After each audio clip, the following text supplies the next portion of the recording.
पहले भी हाथ जोड़कर राम राम सारी बाणा ने आज सुनाऊंगी मैं माउस की कथा। ओम नमः शिवाय।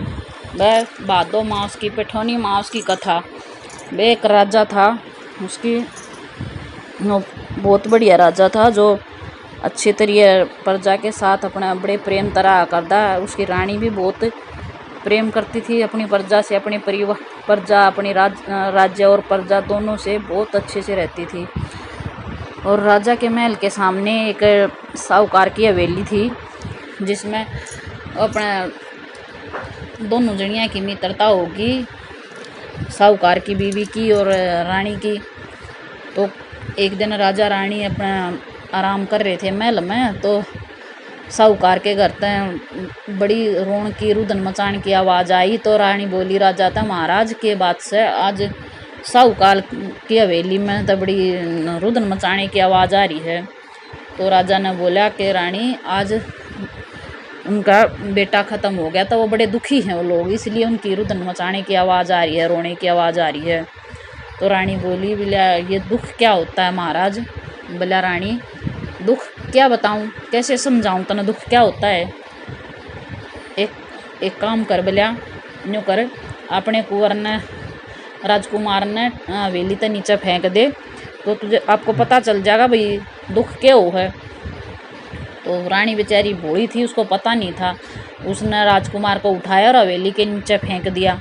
वो भगवान की माया थी, भगवान उस पर रजू था। तो हवेली के बाहर भूसे का ढेर लाग रहा था वे, तो उस पर राजा का लड़का गिरा तो उसको कुछ नहीं होया। राजा रानी आए देखने, अब भाई चलो देखते हैं जाकर न। राजा बोला चल रानी देख दुख के हो है। तो आए दोनों, तो देखा तो सामने से लड़का चला आ रहा है राजकुमार।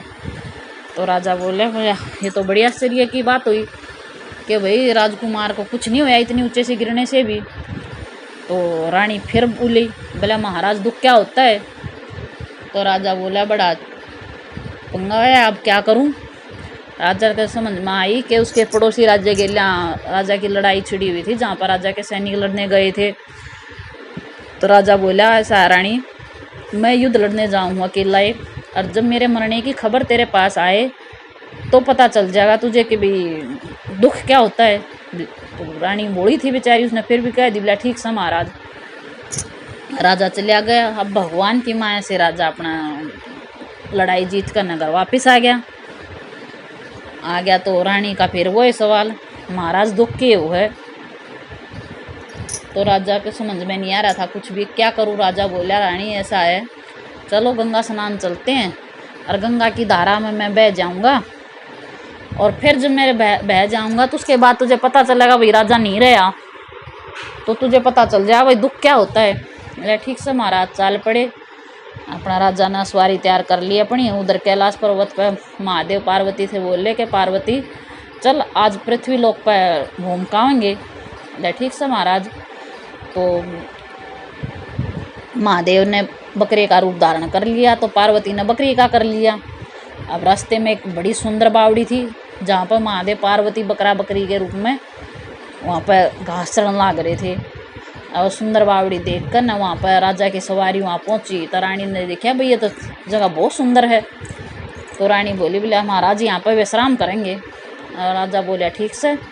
तो वहाँ पर अपना बैठ कर उन्होंने विश्राम कराया, पानी पात पिया। बावड़ी ने देख कर राजा बोला रानी मैं बावड़ी बहुत सुंदर है, यहाँ से पानी लाता हूँ बरकन है। ठीक से। उधर बकरा बकरी के रूप में जो महादेव पार्वती से वो बात करने लग गया। और पार्वती बोली कि महादेव इस रानी ने दुख क्यों नहीं मिल रहा? तो उसने रानी ने वो देखा कि भई तो वैसे तो बकरा बकरी हैं, आवाज़ इंसान वाली है। तो वह ध्यान से सुनने लग गई। तो महादेव ने बोला कि पार्वती इस रानी ने पिछले जन्म में माउस के व्रत कर रखा है, कथा सुन रखी, बस उसी के फल से तो ये रानी बनी है, और उसी के उससे इसे कोई दुख नहीं मिल रहा है, ये इसलिए इतना सुखी है। बोला अच्छा। बोला ये राजा ही आया हाड़ है गंगा में डूबन खातर आया है, ये बहन खातर, लेकिन ये वहाँ भी इसका कुछ नहीं होगा, इसलिए इस रानी को कोई दुख नहीं मिलेगा। बोला ठीक से महाराज। वो सुन ली और रानी ने उसकी बात सुनी। इतने में राजा पानी लेकर आ गया। पानी लेकर आने के बाद उसने रानी ने सारी बात बताई राजा थी। सारी सुनकर न राजा बोला, बोला चलो रानी फिर घर चलना, अपने राज्य में चलते हैं। बोला ठीक से महाराज। दोनों राजा रानी वापस अपने महल लौट आए अपने राज्य में, और आकर न राजा ने मुनादी करवा दी अपने उसमें, ढिंढोरा पिटवा दिया भाई जितनी प्रजा में जितनी शादीशुदा औरतें हैं सारी माँ उसका व्रत करें, कथा सुनें, और खासकर शिव पार्वती की पूजा जरूर करें। तो अब प्रजा ने तो राजा की बात माननी थी, वैसे भी राजा तो प्रजा प्रेमी था। तो सारी प्रजा ने अपने सारी जितनी शादीशुदा औरतें थी सब ने कथा सुनी, माँ उसके व्रत करने लगी, और राजा का राज्य धन धान्य पूर्ति होकर सुख समृद्धि बनी। ऐसी थी माँ उसकी कथा। राम राम।